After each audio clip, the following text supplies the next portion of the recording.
Welcome everyone, Balance in Motion. Super excited to be here today. We got Michelle Berman-Michael. I met Michelle actually at a mastermind group with René Rodriguez, who also just wrote the foreword to her book. If you haven't gotten her book, you need to get her book. It's phenomenal. But I'm super excited to be here today. I've always known Michelle as kind of like the queen of social media and has really been kind of instrumental in the world of realtors and mortgage lenders and just really helping people get their platform up and off the ground and figuring out their voice of who they are and really help them implement social media. I'm probably a perfect candidate for what Michelle does because I really stink at social media myself, but that's not why we're here today. I actually want to go all the way back to the beginning with Michelle before she was on stage doing big presentations, speaking, working with realtors and mortgage lenders. First thing I want to really do is kind of go back to the beginning and just learn about like how this all started way before your company right now. We're talking like roots in the beginning. And then as we've talked about in the past, I just think balance is bullshit. I think when we kind of break this all down, we're going to see, Michelle has a lot of irons in the fire right now, which I'm sure she'll share as she goes through everything and just figure out, how do you, I just can't stand the word balance. How do you find your flow and all this? How do you continue to have a good marriage, time with your spouse, raise your son, friends, relationships, take care of yourself, your own personal, mental, and physical health. And I think that Michelle just has a kind of a raw and real story behind everything that's going on. And Michelle, I'm excited to be here today. Thank you so much for My being our gosh. guest. This is so fun, Brian. Thank you for having me. Listening to you describe all of that. I know you were talking about me, obviously, but like listening to you describe it, I'm just thinking balance is bullshit, dude. Like, you said it, and it's what a great way to start this entire episode because it really is so true. But, to go all the way back, I think it's a great place to start. I started swimming competitively at the age of 5. I swam from the age of 5 all the way through graduating from college. Swam Division 1 for Rutgers for all my East Coast people. And at the age of 13, I had discovered that I was not a fast twitch muscle girl. I was not a sprinter. I was an endurance athlete, which meant that I got to do the really, really long events. And at the age of 13, my coach put me in my first mile, and I swam my first mile as a race in a swim meet at that age. And, that's the earliest that they allow it. They don't allow you to do it prior to that. But what I can tell you is I was for sure prepared for it physically. Endurance wise, I'd been averaging anywhere between 8 and 10,000 meters a day, which is roughly 6 miles per practice. So, physically I was beyond capable of completing the race, but doing it fast is a different story. And so I remember swimming my first mile and I was like, well, I kind of did pretty good. Like that was pretty much not that bad, like not as hard as I thought. And, fast forward, I got recruited to swim the mile in college and, I've almost never been on relays. Like it was just never my jam. But I kind of fell in love with the fact that I was doing things that other people were unwilling to do. Right. I mean, I had become the athlete that a lot of people looked at and said, there's no way I would do that. I don't want to do that race. Right. I also swam the 200 butterfly, which is a very intense race. It's actually also why my posture is horrific if you ever see me in person. But I'm working on that. I have a husband that's making me fix that. But, swimming butterfly for 20 years also meant that I was hunched forward and my arms were leaning forward the whole time. So it's 20 years of undoing, right, for that. But what's crazy is the 200 butterfly and the mile were almost always on the same day of a swim meet, which meant we were doing the mile either first or last of during the day. It just depended on the race director and how they organized it. I mean, Brian, there were dozens of swim meets where I swam the mile and the 200 butterfly within 10 minutes of each other, meaning I'd swim the mile and immediately go cool down for 5 seconds and turn around and go right back to the starting blocks and dive in and do the 200 fly. So endurance was something that I came by very naturally over the years. And I think it so beautifully applies to life, especially work for me now doing what I do because I am playing the long game with my career. You met me at a really crucial time in my career, actually, when I had first hired René to figure out like, who is Michelle and where's my lane, figuratively and literally, no pun intended on the black line concept of the name of the book. But I had to find my lane. Back in 2012, I graduated from college.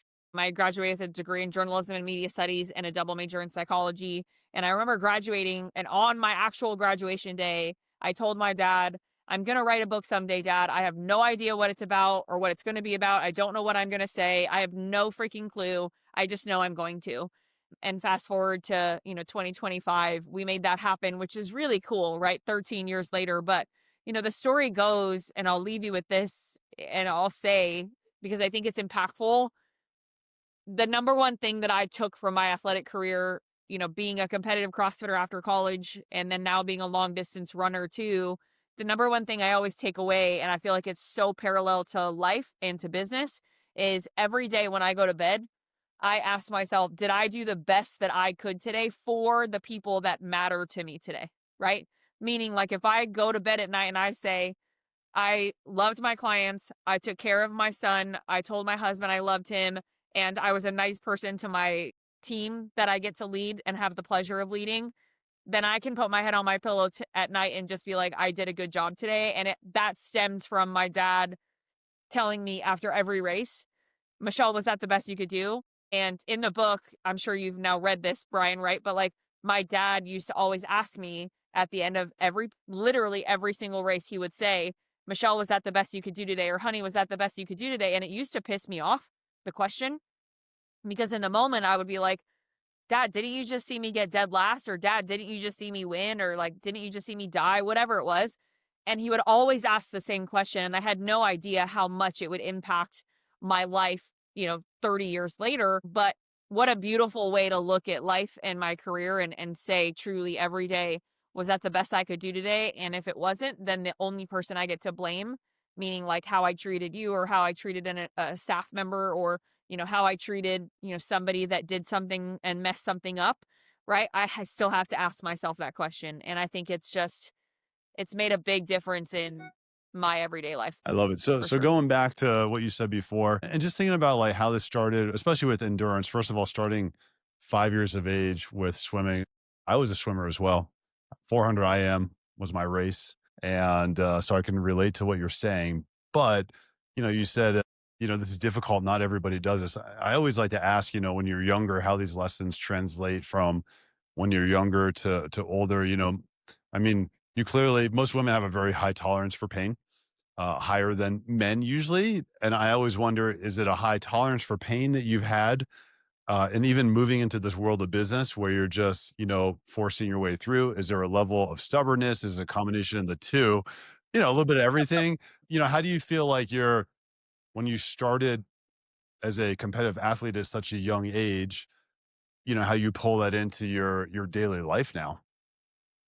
Well, I think it's a twofold answer, and I'm going to do my best to not go on a tangent here. But to answer your question twofold, number one, on the athletic side specifically, I always felt like I had something to prove, I think. And it took me a long, long, long time to undo that emotional weight that I put on myself. I'm a second daughter, was definitely the more athletic of the two of us, but I always felt like I was the black sheep of my family for some reason, and I couldn't really figure out why. And it took me actually at Amplify, the very first one I ever went to with René, when I called my dad in the middle of Amplify sobbing to apologize for that feeling that I had put on myself, and honestly to ask for permission from my father to let it go. And that's going to make me emotional. Wow. But it was this need for affirmation for so many years from the one person that I wanted it so badly from. And so I just remember, whenever he would ask that question, why it would frustrate me so much was, well, Dad, can't you just say you're proud of me? Like, what the frick? But it was never phrased that way. And it used to frustrate me. And now looking again back on it, you're like, I get it, Dad. Thank you.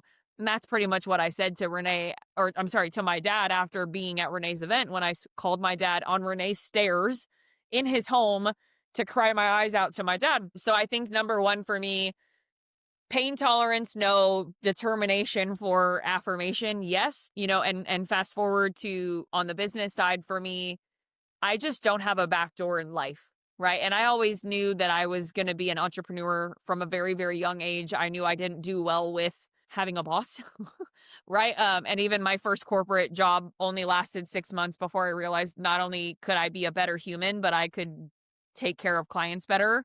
And then ultimately today, right, at 35 years old and in 2025, the Holy Spirit is just what moves me, right? Like, I believe everything I do every single day is to honor God and to honor the voice that he gave me. And so when I step on stage and I'm, or right, even behind stage, I just got back from speaking at an event actually just last week. And behind stage, I don't drink at all anymore. I'm also pregnant, so I definitely don't drink. But I remember being so paralyzingly nervous, even though I knew I was going to do well as far as like what I was going to say. But for some reason, I was overly nervous. And I look at the two gentlemen who were running the event and the AV guys, and I was like, I don't even drink, but I could really use a shot right now. Right. But it wasn't that I was nervous about what I was saying. It was more so I wanted so desperately to create an impact. And so I just kept praying and I said, God, like, please give me the words that I'm supposed to have and just let it come out the way that it's supposed to come out. And, today and I know you know this about me, but like I just have this burning desire to create impact and to actually help people understand that what they think matters doesn't matter and what actually matters is X, Y, or Z. And I think when you have that type of passion for something, it's palpable. And I also want to be the rallying cry for those of us who have always been second best because it doesn't always have to be that way. And I know that feeling and it's not a fun feeling, but it doesn't have to be that way. I like it. And then, so you said before you always knew you wanted to be an entrepreneur. I'd love to learn more, like, what was your first venture? How did that start? Was this before college, after college? And then, your Yeah. company now, what is this your first edition of being an entrepreneur? I don't know. Take us back to more to the beginning there and Yeah. maybe give us a little bit of the life cycle of like your first, like, I know I'm going to be an entrepreneur to like, not to where we are today, but really kind of what brought you down this path. Well, to be honest with you, my personality has always been one to push boundaries, I think just naturally. I don't know if it's second child syndrome or just how I'm wired, but I've always been the type of person to say, oh, I'm supposed to do it that way. I'm going to go this way. Right. And what's funny about that is, what does the Bible say? It says that Jesus knows that we're going to have to follow the narrow path to be a follower of him, not the wide path. So it's kind of ironic when you parallel them. But, back in my earlier life, graduating from college, my degree, I knew I wanted to go into journalism in some fashion. I kind of had this dream in my mind of being like the next Aaron Andrews. And I quickly realized one, I wasn't pretty enough. And two, I didn't want to get paid $20 an hour to do it. So I made the decision to go into, more of a corporate side. So my first internship was in a public relations firm actually in Manhattan. Rutgers is based out of New Brunswick, New Jersey, so it's a 45-minute train ride, into the city. So I interned there and I really, really liked the work. What I didn't like was the corporate structure of my voice and my opinion didn't matter because I was an intern. And that's where at, 22 years old, I'm like, the system is broken. Like something is wrong with this process. If I, as a young, fresh, super excited, out of college, I want to go crush this world, I don't even get to talk in a meeting. Like, how is that fair? Right. So, and it was an unpaid internship. So, my first 3 months out of college, I didn't make a dollar because I was trying to build a resume. And I just thought right there, I was like, again, this system is broken. But then, of course, also I need to go make money now. So I can't go start a company yet because I'm not quite sure where I am supposed to be. So I also, in the middle of all of that, my dad calls in 2014 to tell me that he has non-Hodgkin's lymphoma. It is stage 4, and he has been given 6 months to live. And at the time, I was living in Michigan, and I remember the conversation vividly. And he said, honey, I know you're going to want to come home. Yes, we'll buy your flight. Yes, you can come home. But the only thing I want for you is I want you to get back to being the daughter that I raised. At the time I had stopped competing in anything. I was, dating a professional billiards player. So I was going to bars and playing pool all the time and I had gained 25 pounds. So this conversation was a very pivotal moment in my life. Moved back to Southern California where I was born and raised. My dad I'm very, very grateful. My dad is almost 11 years into remission, thanks to the City of Hope in Southern California for saving my dad's life. But, I started working for a PR firm in Southern California because that was what was on my resume. And that was the fastest job I could get to start making money. And that's the company I worked for about 6 months in total. And at the end of the 6 months, I walked into the boss's office and I was like, I quit. I don't want 2 weeks. I quit. I'm out. And there's a story there, but I'll save it for you for another time. And right there, literally that weekend, I started going door to door in Palm Desert, California, walking into businesses without having anything to stand on when I asked the question. But I just said, hey, I'm going to run your social. I'm going to charge you $500 a month and I'm going to come in your office 2 times a week. I'm going to figure this all out with you. And whatever I can't figure out or don't know how to do, I promise you, I'm going to come in here and we're going to figure out how to fix it. And are you good with that? Right. And I ended up with 7 clients in a weekend. So I went from being broke to, doing decent. I could afford my rent. I'll say that. And that was where my entrepreneurial journey really started. And I had no flipping clue what I was doing, Brian, like none. But that was where the heart in me came in, the servant leader aspect of it, of like, I just want to make this impact and I want to do it differently than how these other people are doing it. I want to treat you better. I want to make you feel something. And I'm going to promise you that I'm going to be honest and vulnerable and also direct and say like, hey, that's not how we should do this. This is how we should do that. And that's where my I'm now a boss of myself really started. Love it. And I mean, you don't hear many people that, let's just say, door knock their way into a business. It's just so uncommon for someone to have that level of tenacity to just really say, fuck it, I'm gonna go out there and knock on doors. It just, yeah, that's amazing. I love hearing that. I didn't know that. And that just makes me so happy to hear that that's how it all started. Was there ever a time, you got this up and running and going, well, I just feel like, maybe everything was out of balance in your life. On the outside, it looks great, but the inside is just like chaos and turmoil, and you're trying to, sort that out. Yeah, I mean, funny you ask it that way because literally the most recent keynote I just wrote, the way I titled it was your check engine light is on. And, you get in your car and you see your check engine light and you're like, it's fine. I'll get to that. Like nothing bad's going to happen.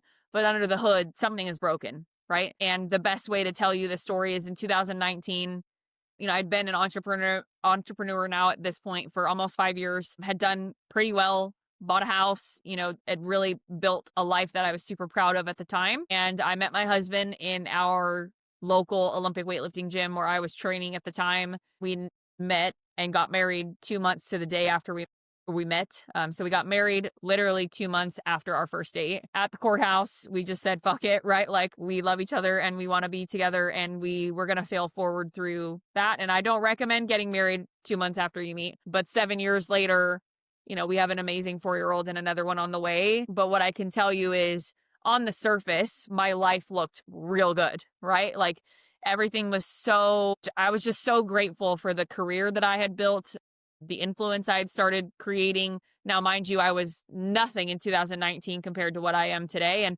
I'll also tell you, compared to what I feel today, I feel like I'm nothing in the overall scheme of where I want to go, right? That's the high performer in me. But in 2019, I launched Beyond the Method, which is the name of the course that I built. I had spent about 3 years growing a following, actually more like 5 years, growing a following, building a presence on the platform.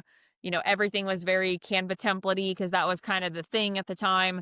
And I felt like I had figured all of this social thing out, right? So in 2019, I hired a coach to teach me how to build a course. So I built Beyond the Method in Kajabi. I was incredibly proud of the product. Had about 65 videos that I recorded in the span of about 4.5 days. So I had literally locked myself in my office and recorded all of them to give myself, the deadline of this is Thursday, I'm launching on Monday, right? So years of building, years of growing a following, literally like caring about the number, right? How many followers I had, which, that's foreshadowing to the rest of this conversation. But in that, I had put all of the groundwork in play that you would think on the surface is how when I turned the course on Monday and made it for sale, that I would be rich overnight.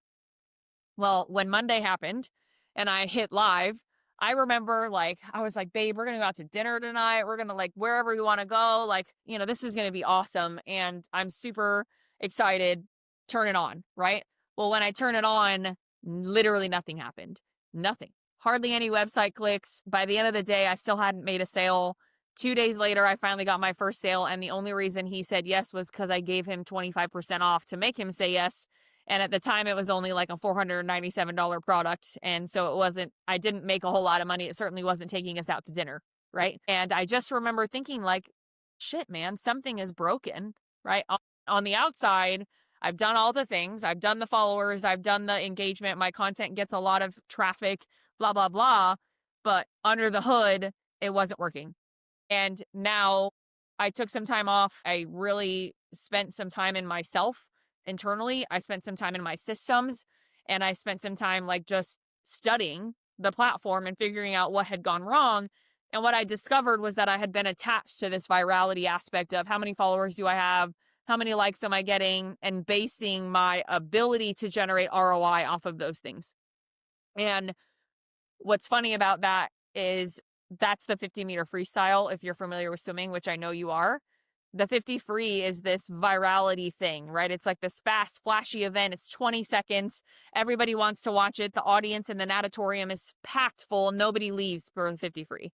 But I was like, why? And this was the aha moment. Why am I trying to be a 50 freestyler when I was born and bred to be a miler? Like Endurance. I was an endurance athlete, right? And so I had my oh shit moment that for the last several years, I had been attached to this thing, this virality metric that we all fall victim to. And I put my I'm gonna win or my success into this bucket that didn't mean shit. And I then relaunched in November of that year after this whole thing had kind of come to be. And I realized, how do I relaunch this and actually crush this? And it came down to one thing and one thing only. And it was, am I building a relationship with someone through this platform? Am I sending messages and am I talking to people proactively as opposed to reactively, right? Meaning, am I waiting to get engagement and then I'm responding, meaning I'm reacting?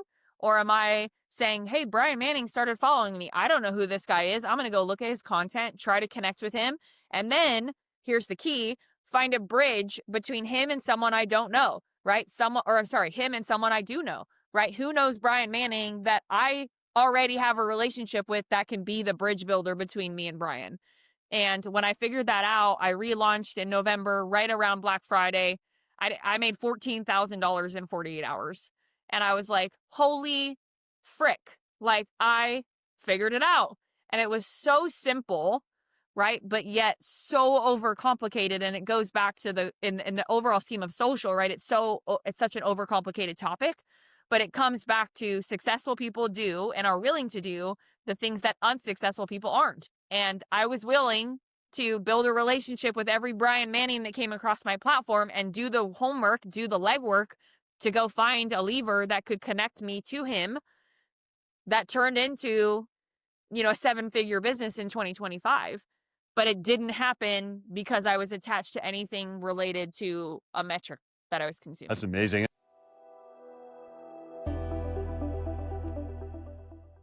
Are you an investor that does fix and flips, or are you a realtor that has clients that do fix and flips? Well, I can help you make a cash offer, and we can close as quickly as 7 days. To learn more about our private hard money lending, call me anytime, 7 days a week, 8 a.m. to 8 p.m. at 303-500-3839.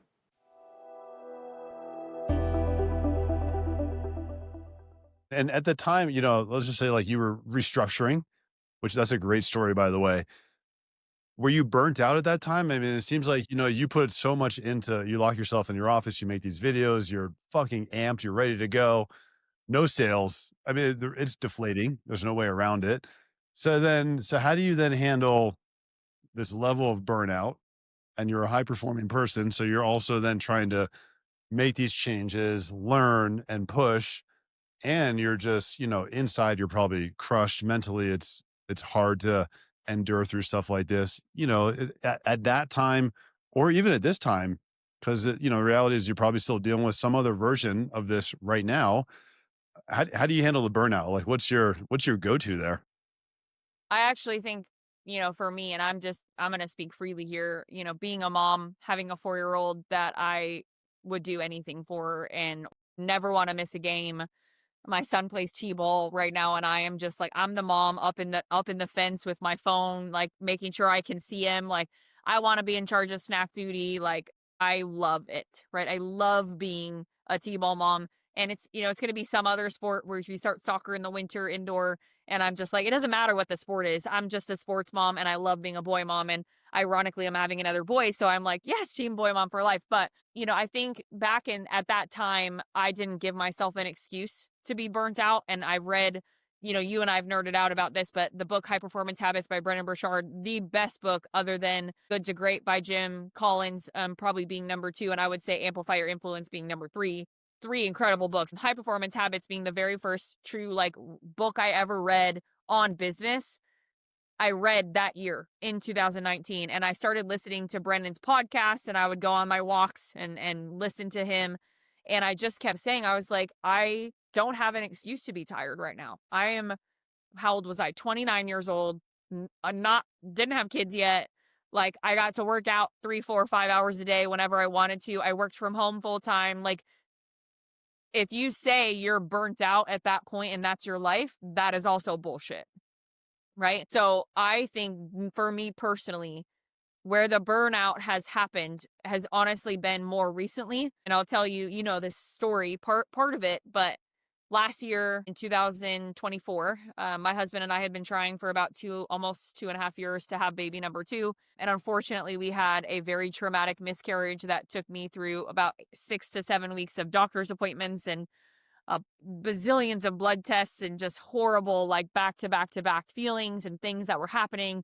And I ultimately ended up miscarrying at home, which also had its own overwhelming problems, right? And issues where, should I have gone to the doctor? Maybe, but I was home and I was safe with my husband and my son, and I was where I wanted to be.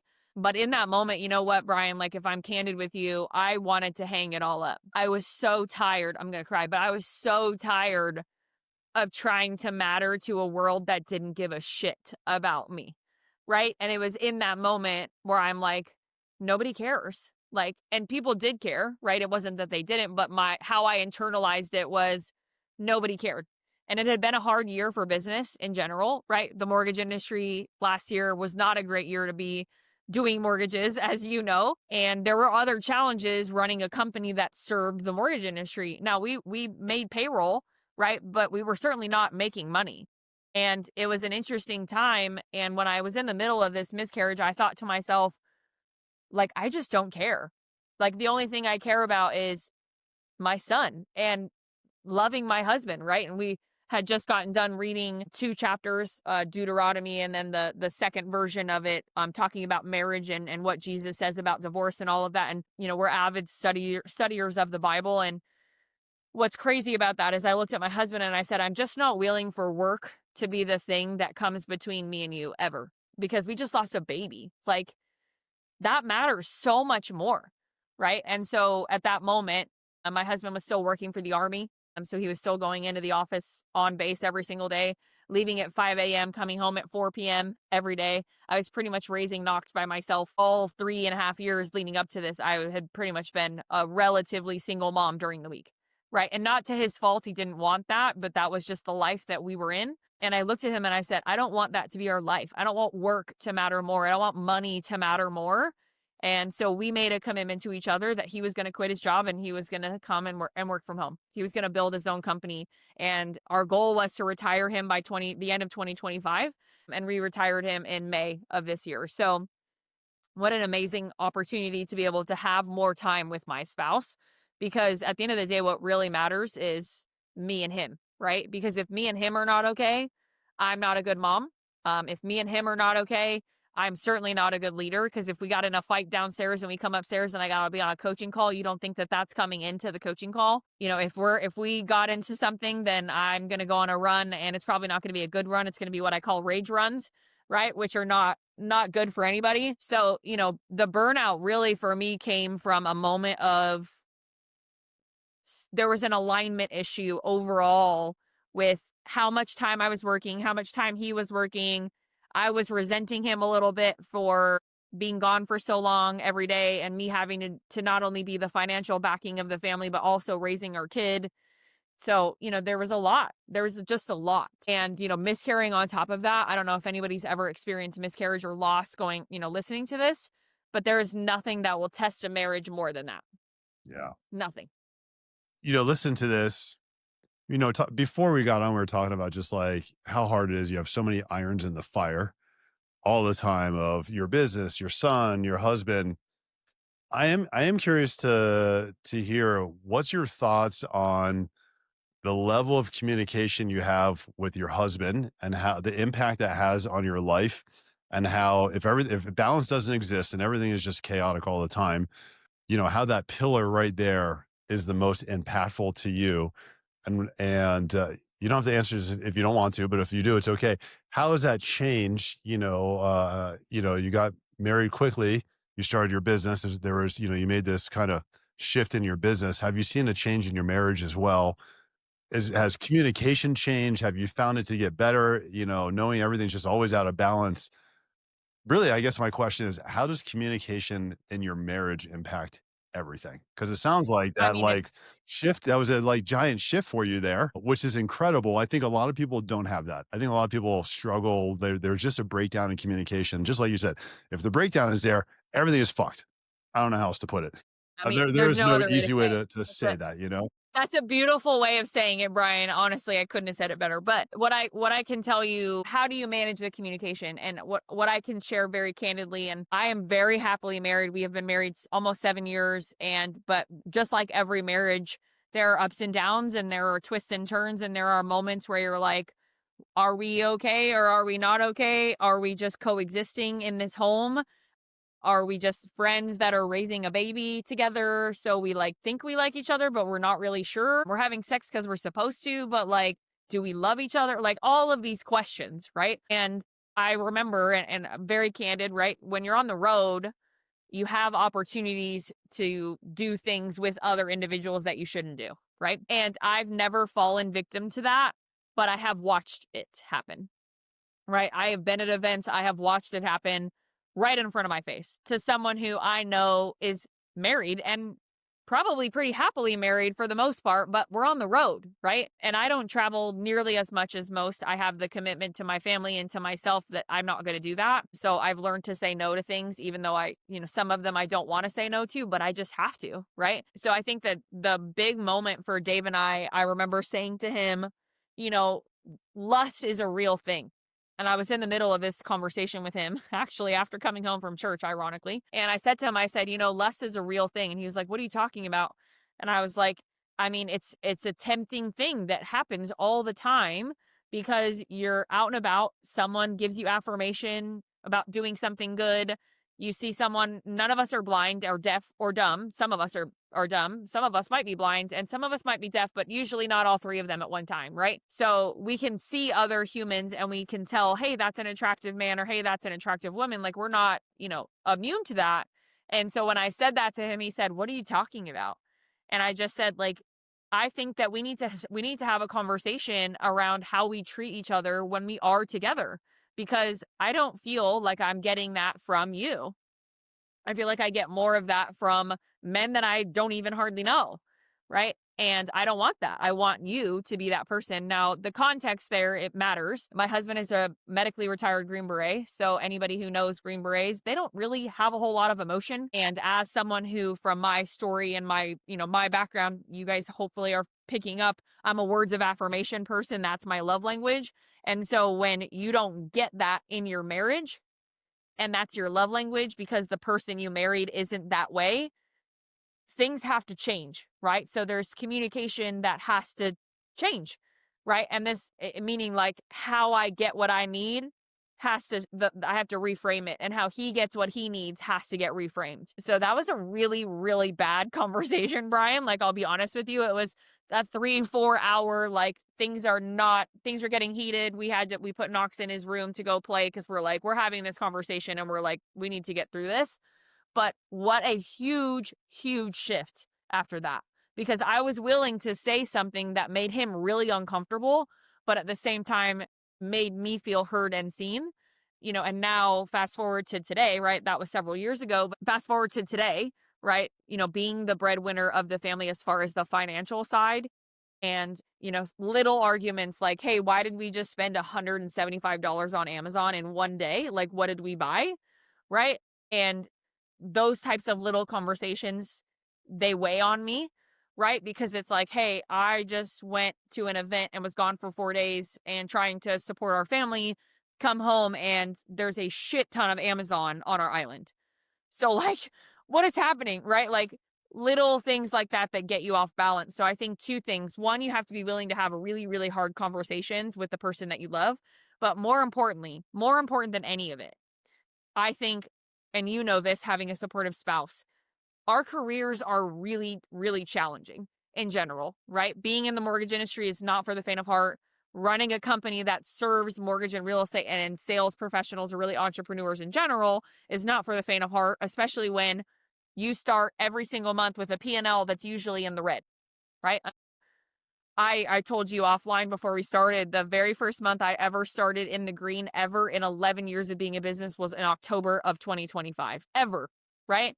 So imagine waking up on the first of every month being like, I got to go find $19,000 this month, right?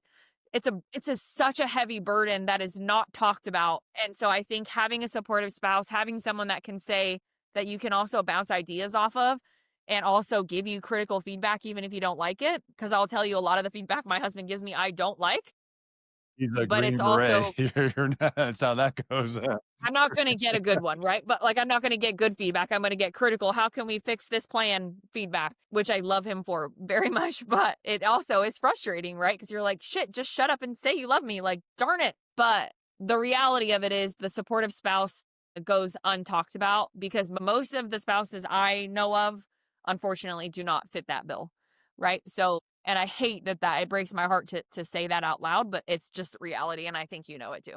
Yeah. Well, thanks for sharing. I appreciate, it's personal stuff and I appreciate that. So thank you. I think a lot of people can learn from this. And that's kind of the whole point of what we're doing here is just I'm just sharing with people how hard it is and challenging and how we get through some of these struggles and run a successful business and revamp and et cetera. As we wrap up here, I am curious to know what are you most excited to be working on right now? You had a new book that Oh came my out, gosh. but like what are Yeah. you just so excited to be working on right now? Like when you wake up in the morning and you're just so fucking stoked to come to work. What is it? Well, there's 2 things, one personal, one professional, I'll Please. say. Number 1, on the professional side, the Black Line coming out in August was my life project that I knew I would always do eventually and had now had a title and was now something I could physically hold. And that was the most incredible experience, and it still is, right? Like, I still the honeymoon effect of it has not worn off. It launched August 25th, which was by design. That was my son's birthday, and I think part of it for me is the impact it's already made has been amazing. The impact it's yet to make excites the shit out of me because I know that if I could just get it in more hands, it's going to impact more and more and more. Iteration number 2 is already on my mind and already in my heart. I already know where it's going to go and more that we're going to add. So on the person or on the business side, the impact for the book, I have tons of speaking gigs in the next few months. I have one coming up here very shortly, another one in November, 2 in January, 2 in February. And then on the personal side, what I can tell you is for the first time, I'm not scared about the fact that I get to take maternity leave. So with my son, I actually didn't take a single day of maternity leave whatsoever. I was actually selling in my hospital bed after having a C-section, trying to make money for my family. And this time around, the last 3, 4 years have been just so wild for me to look back on and realize like I have an amazing team that I'm very aligned with. Hasn't always been that way, right? But you build and you learn as you grow. And now I can truly say every person on my bus is exactly who I want on the bus. They're where I want them in the right seat on the bus. And we're just super, super aligned. And the financial side of running a company, the burden is lighter right now. And I think part of that is the breakthrough that I've had personally and professionally both. So I think personally, the thing I'm most excited about is having a baby in March and putting all of the pins in play, if you will, so that I can really take April and May off and truly just be in my baby snuggles, knowing that it will be the last baby that I'll have. That's amazing. I mean, I can't thank you enough for sharing that with us and really sharing everything. I think I said in the beginning, this is going to be raw and real. I just can't thank you enough for your time. So my takeaways are endurance. You got to have endurance. Sometimes burnout's not an option. You just need to figure out how to push your way through it. You better figure out how to have some damn strong and good communication with your spouse, especially it might not be the most comfortable conversation to have.